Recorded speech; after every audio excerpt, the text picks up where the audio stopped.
ভাদ্র মাসে লক্ষ্মী পূজার ব্রতকথা। পেঁচা পেঁচি ব্রত ভাদ্র মাসের শুক্লাপক্ষের বৃহস্পতিবার সকালে পালিত হয়। বলা হয়, কোনো নারী ভাদ্র মাসে এই লক্ষ্মী পুজো পালন করলে তার ঘরে সর্বদা মা লক্ষ্মী বিরাজ করেন।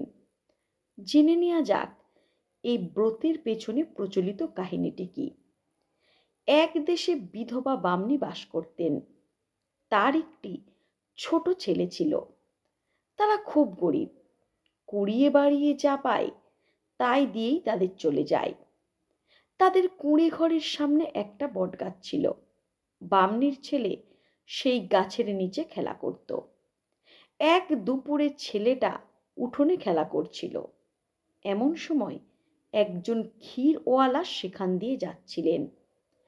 তাই দেখে সে মায়ের কাছে পয়সা চাইল, কিন্তু বামুনি কেঁদে বললেন, তারা যে খুব গরিব, কোথায় পয়সা পাবে। তাই শুনে ছেলেটিও কাঁদতে থাকলো। তাই দেখে ক্ষীরওয়ালা ছেলেটিকে এমনি এক ভাঁড় ক্ষীর দিয়ে গেল। ক্ষীর পেয়ে যার পর নাই সে মনের আনন্দে গাছতলায় গিয়ে বসল। সেই গাছে থাকতো পেঁচা পেঁচির দুটি ছানা। ক্ষীর দেখে তারাও ক্ষীর খাবার জন্য চেঁচামেচি করতে লাগলো। বামনির ছেলে গাছে উঠে তাদের নিচে নামিয়ে পেট ভরে ক্ষীর খাওয়ালো। তারপর তাদের বাসায় তুলে ঘুম পাড়িয়ে দিল। পেঁচা পেঁচি বাসায় ফিরে দেখে তাদের ছানারা আরামে ঘুমাচ্ছে। তাদের ডেকে খাওয়াতে গেলে তারা বলে, ওই গরিব বামুনের ছেলেটা আমাদের ক্ষীর খাইয়েছে। বামুনের জিনিস খেয়ে থাকতে নেই, তুমিও ওদের অবস্থা ফিরিয়ে দাও। তাই শুনে পেঁচি হেসে বলল, আমি মা লক্ষ্মীর কাজে ওদের দুঃখের কথা জানাবো। এইভাবে প্রতিদিন পেঁচা পেঁচি তার বাচ্চাদের রেখে যায়, আর বাসায় ফিরে দেখে বাচ্চারা নিশ্চিন্তে ঘুমোচ্ছে। ছানারা তার মা বাবার কাছে ওদের দুঃখের কথা রোজ রোজ বলে, আর পেঁচা পেঁচি দুঃখে মন ভরে যায়। এমনি ভাদ্র মাসের শুক্লা পক্ষের বৃহস্পতিবারে বামনী অনেক কষ্ট করেও লক্ষ্মী পুজো করছিলেন। তার ছেলে প্রসাদ এনে পেঁচা পেঁচির ছানাদের খাওয়ালো। তারপর যখন পেঁচা পেঁচি ফিরল, তখন ছানারা তাদের বলল, আমরা আর তোমাদের কাছে খাবো না। ওই ছেলেটা যেখান থেকে যা পায় তা থেকে আমাদের খাইয়ে যায়। তোমরা ওর দুঃখ কেন ভালো করে দিচ্ছ না? পেঁচা পেঁচি তার ছানাদের বলল, আজ ভাদ্র মাসের শুক্লা পক্ষের বৃহস্পতিবার। বামনী লক্ষ্মী পুজো করছে। মা লক্ষ্মী ওদের দুঃখ ঠিক দূর করে দেবে। সকালে ছেলেটা যখন গাছের নিচে বসেছিল, পেঁচা এসে তাকে বলল, শোনো ছেলে, তোমাকে এক জায়গায় নিয়ে যাব, তুমি যাবে? ছেলেটি তক্ষুনি মাথা নেড়ে হ্যাঁ জানালো।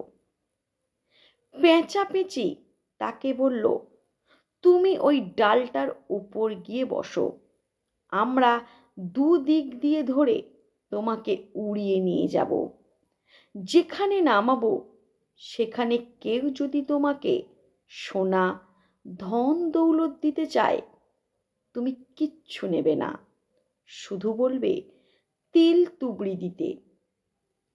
সেই কথা মতো পেঁচা পেঁচি ছেলেটাকে উড়িয়ে নিয়ে গিয়ে মা লক্ষ্মীর বাগানে নামিয়ে দিল। ছেলেটা সেখানে মা লক্ষ্মীকে দেখতে পেয়ে সযত্নে প্রণাম করল। ছেলেটিকে দেখে মা লক্ষ্মীর খুব দয়া হলো। মা জিজ্ঞাসা করল, তুমি কে? ছেলেটি বলল, মা, আমরা খুব গরিব, আপনার কাছে তিল তুবড়ি নিতে এসেছি। মা তাকে অনেক ধন দৌলত সোনা দেখালেন, কিন্তু তার মধ্যে রাখা তিল তুবড়িটাই সে নিতে চাইল। মা বললেন, তুমি এটা নাও, কিন্তু রোজ ভক্তি ভরে এটাকে পুজো করবে, তাহলে তোমাদের আর কোনো দুঃখ থাকবে না। পেঁচাপেঁচি আবার তাকে কুঁড়ে ঘরের সামনে নামিয়ে দিল। সে তার মাকে সব খুলে বলল। বামনি ঘর পরিষ্কার করে একটা পিঁড়ি পেতে তাতে আলপনা দিয়ে তার উপর ঘটে তিল তুবড়ি রেখে পুজো করলেন। তারপর থেকে রোজ ভক্তি ভরে পূজা করতে লাগলেন। দেখতে দেখতে অনেক দিন গেল। মা লক্ষ্মীর দয়ায় তাদের প্রচুর ধন সম্পদ হলো। তাদের হঠাৎ এত প্রতিপত্তি দেখে পাড়ার লোকে খুব আশ্চর্য হলো। এমনকি রাজার কানেও তাদের কথা গেল। তারা হঠাৎ করে কিভাবে এত ধনী হলো জানবার জন্য পাড়ার লোকে উৎসুক হয়ে পড়েছে। তারপর তারা জানতে পারল বামুনের তিল ধুবড়ি পূজার কথা। রাজা সেটা জানতে পেরে ভাবল, যখন তাদের এত সম্পত্তি বাড়ছে তখন কোনোদিন রাজার রাজত্ব কেড়ে নিতে পারে। এই ভেবে বামুনের ঘর লুট করে তিল ধুবড়ি নিয়ে চলে গেল। আসলে মা লক্ষ্মীর ছলনাতেই এটা হলো। মা লক্ষ্মীর জিনিস মা লক্ষ্মীর ভাণ্ডারেই ফিরে গেল, আর বামুনি আর তাদের ছেলের অবস্থা আগের মতোই হয়ে গেল। এই দেখে পেঁচাপেঁচির ছানারা খুব কষ্ট পেয়ে তাদের মাকে বলল, ওদের কি দোষ ছিল মা? রাজা তো ভয়ে এসব করলো। তুমি আবার মা লক্ষ্মীকে বলে কিছু ব্যবস্থা করে দাও না। কিন্তু পেঁচি বলল, এখন তো কিছু করা যাবে না। ওরা তো জিনিসটা রাখতেই পারল না। কিন্তু ছানারা মায়ের কথা শোনে না আর কাঁদতে থাকে। তখন বাধ্য হয়ে পেঁচি আবার ছেলেটিকে নিয়ে মা লক্ষ্মীর কাছে গেল। মা লক্ষ্মী প্রথমে রাজি না হলেও নারায়ণের কথায় আবার তাদের তিল ধুবড়ি দিয়ে বললেন, এবারে কিন্তু রাখতে না পারলে আর পাবে না। ছেলেটা মা লক্ষ্মীকে প্রণাম করে আবার পেঁচির সাহায্যে বাড়ি ফিরে এলো। ফিরে এসে মাকে আবার সব কথা বলল। আগের মতোই বামুনি ভক্তি ভরে পুজো করতে লাগলো তিল ধুবড়ির। দেখতে দেখতে আবার তাদের অবস্থা আগের মতো ধনী হয়ে গেল। এই দেখে রাজা আবার পুনরায় ভয় পেয়ে গেলেন।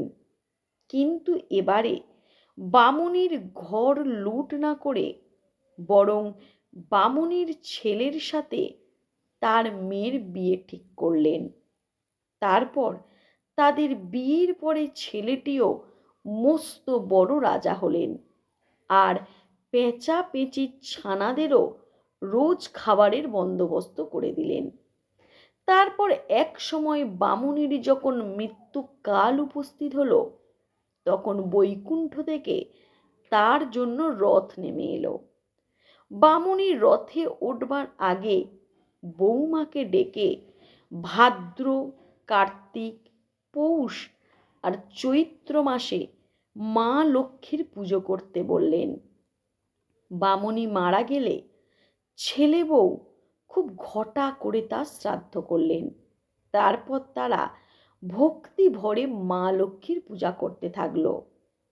এমনি করে তাদেরও যখন মৃত্যুকাল উপস্থিত হলো, তারা তাদের ছেলে মেয়েদের লক্ষ্মী পুজোর কথা বলে রথে চেপে বৈকুণ্ঠে চলে গেলেন। ধীরে ধীরে ভাদ্র মাসে পেঁচাপেঁচির ব্রত চারিদিকে ছড়িয়ে পড়ল। এইভাবে মা লক্ষ্মীর ব্রত ভাদ্র মাসে সবার মুখে মুখে চলে গেল। আপনাদের যদি এই ভিডিওটি ভালো লাগে অবশ্যই লাইক করবেন, কমেন্ট করবেন, আর নতুন হলে একটা সাবস্ক্রাইব করে যাবেন। নমস্কার।